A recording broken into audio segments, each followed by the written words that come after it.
एक इतना गरीब लड़का था कि वह हर रोज खाने के लिए भटकता था और कहीं ना कहीं से खाना इकट्ठा करता था, पर हर रोज उसका खाना गायब हो जाता था। एक दिन उसे पता चला कि एक चूहा उसका खाना चुराता है।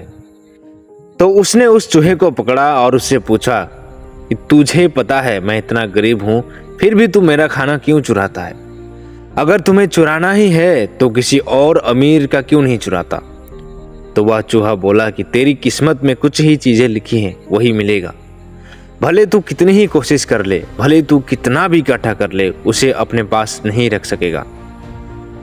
यह जानकर लड़का बहुत शौक होता है कि ऐसा कैसे हो सकता है।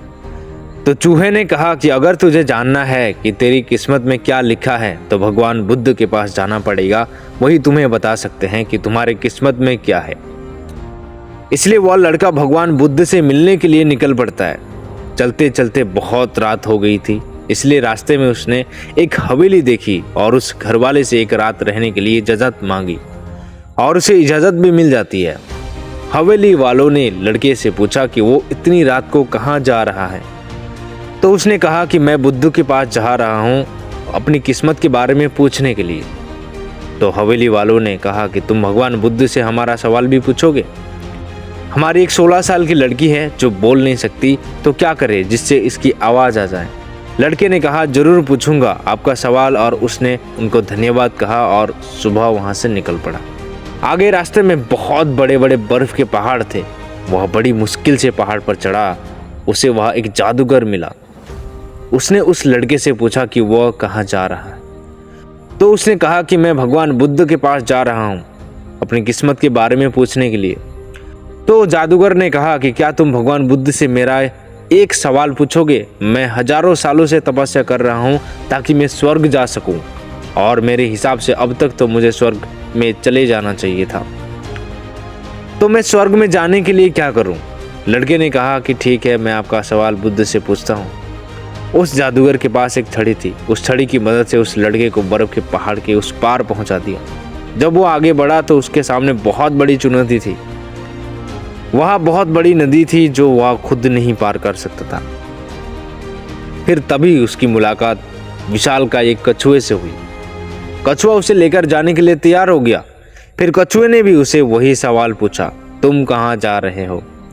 तो उसने सब बताया। तो कछुए ने भी एक सवाल पूछने के लिए कहा कि मैं 500 सालों से ड्रैगन बनने की कोशिश कर रहा हूँ पर अभी तक नहीं बन पाया, तो मैं ऐसा क्या करूँ जिसमें मैं ड्रैगन बन जाऊँ? लड़के ने कहा मैं आपका सवाल जरूर पूछूंगा। फिर कछुए ने लड़के को अपनी पीठ पर बिठाया और नदी के उस पार पहुंचाया। आखिरकार लड़का भगवान बुद्ध के पास पहुंच ही गया। वहां बहुत सारे लोग थे। बुद्ध ने कहा एक व्यक्ति के केवल 3 सवालों के जवाब दूंगा। लड़का एकदम शौक हो गया क्योंकि उसे तो 4 सवाल पूछने थे। वह सोचने लगा कि उनसे कौन से 3 सवाल पूछने चाहिए। उसने कछुए के बारे में भी सोचा। 500 साल से ड्रैगन बनने की कोशिश कर रहा है। फिर जादूगर 1000 सालों से स्वर्ग जाने के लिए तपस्या कर रहा है, और वह लड़की बिना बोले कैसे पूरी जिंदगी निकाल सकती है। फिर खुद के बारे में सोचा कि मैं तो सिर्फ गरीब हूँ, मैं तो मांग कर भी अपनी जिंदगी गुजार सकता हूँ, पर कछुआ, जादूगर और लड़की की परेशानियां तो मेरी परेशानियों से बहुत बड़ी है। तो लड़के ने उनके 3 सवाल भगवान बुद्ध से पूछे। बुद्ध ने जवाब दिया कि कछुआ 500 सालों से ड्रैगन बनने की कोशिश कर रहा है पर अपने कवच को छोड़ने के लिए तैयार नहीं है। जब तक वह कवच नहीं छोड़ेगा तब तक वह ड्रैगन नहीं बन पाएगा। और वहीं जादूगर अब तक अपनी छड़ी नहीं छोड़ेगा तब तक वह स्वर्ग नहीं जा पाएगा। और जब लड़की को उसका जीवन साथी मिल नहीं जाएगा तब तक वह बोल नहीं पाएगी। यह सब सुनकर लड़का वापस कछुए के पास आया और उसे सब कुछ बताया। तो कछुए ने कहा चलो ठीक है, मैं अपना कवच निकाल देता हूँ। तो कछुए ने निकाल दिया। जैसे ही कवच निकला उसमें से कीमती मोती निकले। वह मोती कछुए ने लड़के को दे दिए और वह ड्रैगन बन गया। और फिर जादूगर के पास गया और सारी बात बताई। तो जादूगर ने अपनी जादू की छड़ी लड़के को दे दी और वह स्वर्ग में चला गया। फिर उसके बाद लड़का उसी हवेली में गया जहां उसने रात गुजारी थी। जब वहां गया तो लड़की सामने आई और बोली उस रात हमारे हवेली पर तुम ही आए थे ना।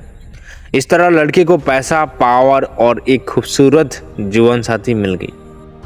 तो जीवन में कुछ भी पाने के लिए कुछ देना पड़ता है। जब जादूगर ने छड़ी दी तो उसे स्वर्ग मिल गया, वैसे जीवन में कुछ बड़ा करने के लिए अपने कंफर्ट जोन से बाहर निकलना पड़ता है।